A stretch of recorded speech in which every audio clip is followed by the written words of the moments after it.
Hello my crafty peeps, it's Cheyenne from ecdesignstudios.com.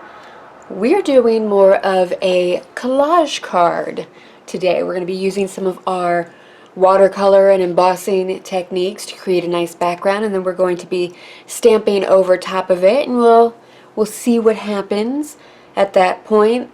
The big thing that I was wanting to do was just kind of make it more of a background and then kind of build on that.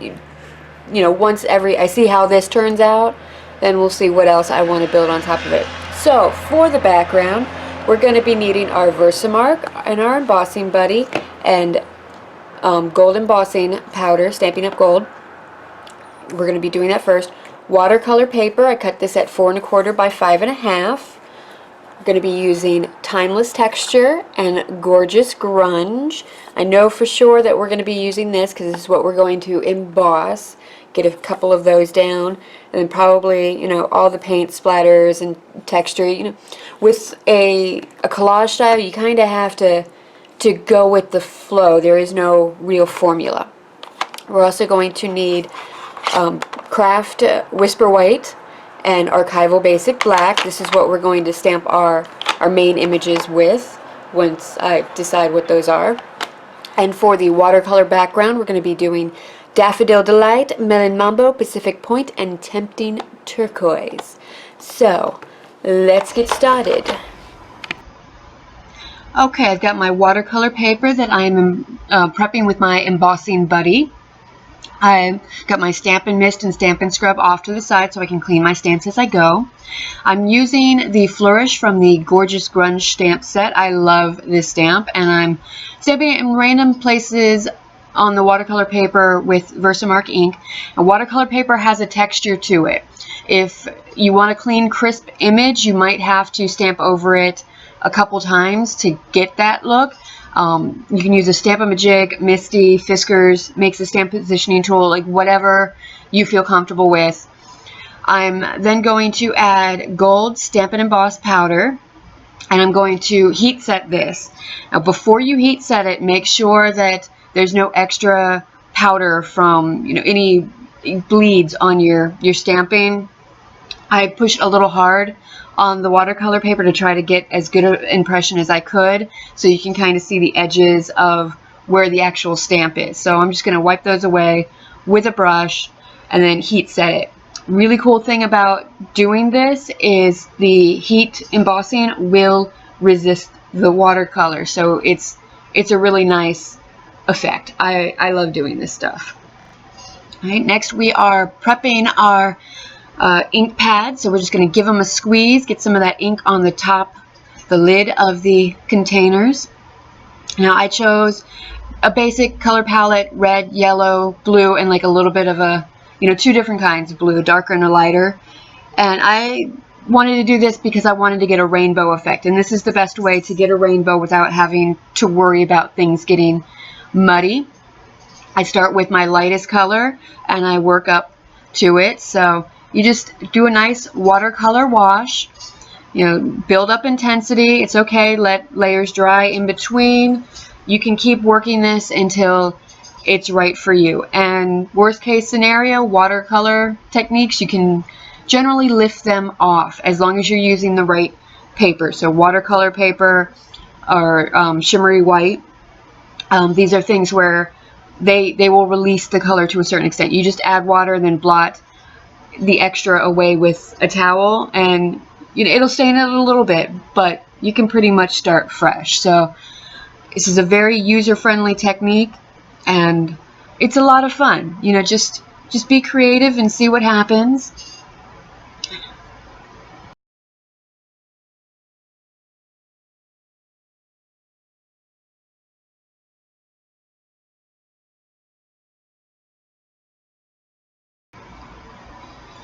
The watercoloring is all done. I'm happy with how this is. Now there's some pools of water on my paper. I'm just going to lightly dab those up so it'll, you know, dry a little faster. And I'm going to use my heat tool because of time.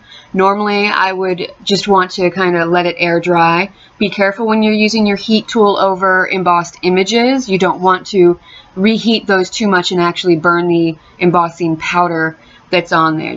Just keep that in mind. Alright, now we're going in with some splatters. I'm using the same inks that I use to watercolor, and I'm just adding these splatters from Timeless Texture, I believe this one is, and just kind of building up that dimension. And I'm going to do this in a couple different colors. You can see there I'm kind of wiping away the splatters over the embossing so I can kind of see what it looks like.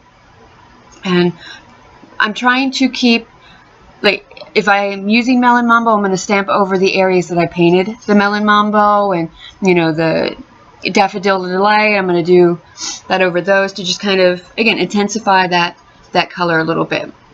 And just using lots of different splatters from the Timeless Textures stamp set.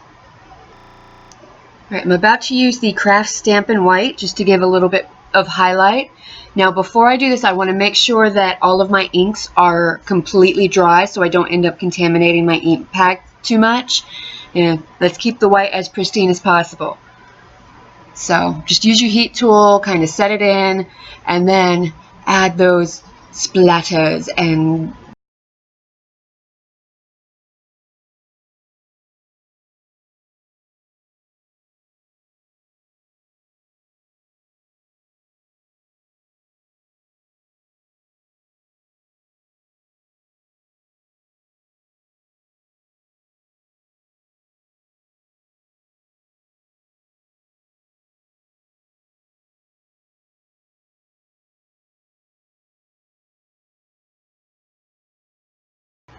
okay, now that we've added the highlights with the white, we're going to add some depth with our archival basic black.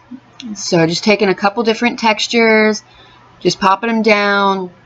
I think rainbow effects, you really need that white and you really need that black to just kind of make everything pop. Did a little bit of double stamping with that, you know, drink ring stain. So one's a lot, you know, it's got a lot more color to it, and the other one's a little bit faded. And I'm just going to add, you know, a couple different textures with the basic black just to give it a little something. See how that really makes the colors pop, makes it look, you know, it fills it out a little bit. It's more robust. Now that our background's done, I'm going to use the butterfly from the In This World stamp set and archival basic black and stamp it onto Whisper White cardstock. Then I'm going to set it aside to let it dry because I'm going to be coloring over it and I don't want the edges to smear, and they won't with the archival. I just want to make sure it's dry. While it's drying, I'm going to punch out some butterflies using the Elegant Butterfly Punch and the Bitty Butterfly Punch. Now I'm using wax paper because my vellum is packed away somewhere. The wax paper is a good alternative if you have no other choice. It is harder to work with than the vellum. And wax paper is not acid free, so if you're doing it for any sort of memory keeping, something that you want to keep around, use the vellum, not the wax paper. I suggest that anyway. And once our ink is dry on our butterfly, we're going to use the Subtles markers and color that in. I wanted something a little softer than the background. We use the brights on the background, so but the Subtles, it'll give it something, make it stand out a little bit. It won't just all blend in. And once we're done coloring, we're going to fussy cut the butterfly out. Rule of thumb when you're fussy cutting, move the paper, not the scissors. And I try to use the back edge near the pivot point of the scissors so that if I have like a long straightaway that I need to cut, I can use the full length of the blade to get a smoother line, a smoother cut. There is no real right or wrong way to fussy cut. You just have to practice, and you have to be patient. Know that you're not going to cut it out super fast. So just take your time. I'm cutting right up to the edge of this one because I know that I'm going to stamp this on the background too, so it'll be there. I don't want a white edge, but you could have a white edge if you chose to. I chose not to for what I was going for.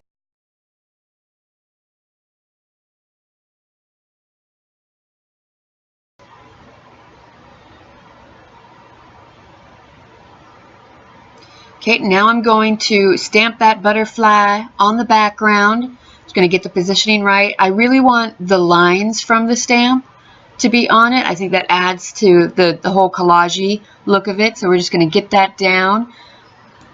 And then I'm going to use the clear Wink of Stella on the butterfly to give it some bling bling, because everyone knows that butterflies got to have some bling. Now if I was working with vellum, I would attach it with glue dots. So I thought that's what I would do with the wax paper. But wax paper is kind of slick and it tends to resist the adhesive. So I tried it on, a couple of the big butterflies that I was adhering on, and then I decided this ain't gonna work for the little guy. So I got out my fine tip glue pen and I used that for them. And I had planned on, adding some bling to it, so I figured some of it was going to get covered up. But even then, like if some of the adhesive showed, I wasn't going to be too picky because I didn't think it would stand out at all. So I just adhered all of the little butterflies, did a couple clusters, kind of made it look like they were, fluttering through the air. Just a nice flow. And when you're putting away your fine tip glue pen, make sure that the little needle point goes into the nozzle so it doesn't get a little icky. Then I used a glue dot to adhere the center, the body part of my butterfly onto my card because I wanted the wings to kind of flutter free. Then I thought there needs to be more bling. So I got out my pearls just to see what was going to happen, and I like the different sizes of them. So I have all the sizes on this card, just kind of clustered them in with the butterflies to get that flow. Used all three of the loose sizes on them. Just kind of, you have to eyeball this. Just make it look pretty. And then because the pearls just weren't blingy enough, I also opted to add some of the rhinestone basic rhinestones to it. It's really lovely. To set off all of the colors, I made a top folding A2 card out of basic black cardstock. So I cut a piece of 8.5 by 11 at 4 1/4, and then I scored it at 5 1/2. I trimmed down the collage piece to be 4 by 5 1/4, and I adhered that onto the card base with some snail adhesive. Watercolor paper's a little thicker. I did end up having to go back and using a stronger adhesive, so if you have fast fuse at home, use that to adhere the card down.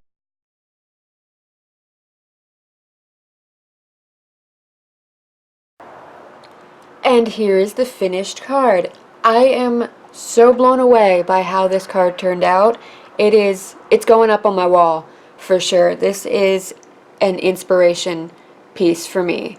This is how art works. Sometimes just everything pulls together and you end up with a, angels singing down from the heavens sort of moment. Oh, I'm happy. I'm so very, very happy. Oh, alright. That's it for today. Thank you so much for watching. If you liked what you saw, please remember to like and subscribe. If you're already a subscriber, thank you. And a full list of products that I used will be in the coordinating blog post. The link for that will be in the description bar below. Go ahead and head on over there and see the lovely gallery that I've put together of the products that I used. It's nice to browse through, and it's got direct links to my online store if there's anything that you decide you can't live without and you need to purchase. Thank you again. Happy crafting!